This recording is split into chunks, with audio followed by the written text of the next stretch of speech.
Баршаңызға сәлем, каналыма қош келдіңіздер. Бүгінгі тақырып қазақтың билері. Қазақ билері ерте заманда осы күнгі соттың да тергеушінің де қызметін атқарған.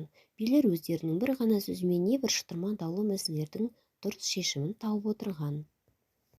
Қазақ билері әділ және елге сыйлы болуға тиісті болатын.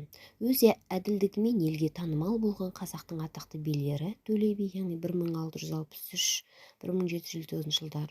Қазыбек би 1667 жылы дүниеге келді, 1764 жылы дүниеден озды. Әйтеке би 1644 жылы дүниеге келді, 1700 жылы дүниеден озды. Қазақ халқының бұл билері елді 300-дің бірлігін сақтауға.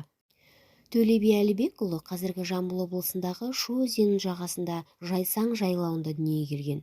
1756 жылы Шымкент облысы Ленгір ауданының Ақборхан ортасында қайтыс болған. Қазақтың қоғам қайраткері, атағы жер жарған шешен, ұлы жүздің бас биі, жеті жарғыны жасаушылардың бірі.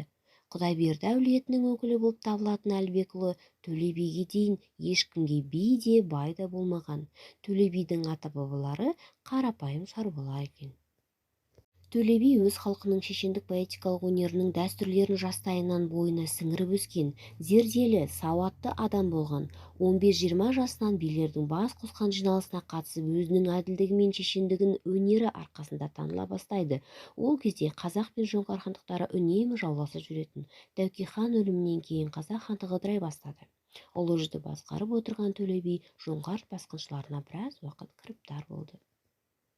Қазыбек би Келдібекұлы қазақтың атақты биі. Қазақ жүздерін басқаруды реттеу ниетімен Тәуке хан ұлы жүздің би етіп Төле биді, кіші жүзге Әйтеке биді, орта жүзге Қазыбек биді тағайындады.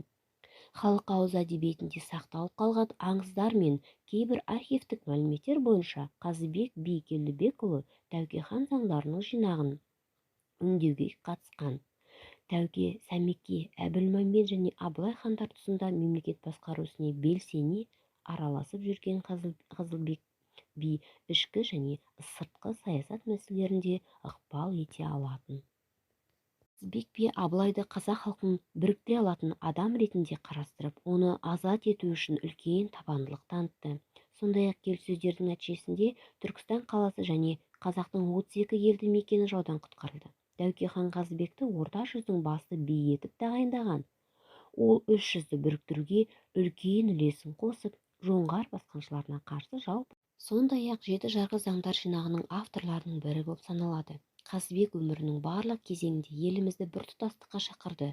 Хандар арасындағы алауыздықтарды шешіп отырды және көрші халықтармен өркениетті қарым-қатынасты орнатуға тырысқан екен.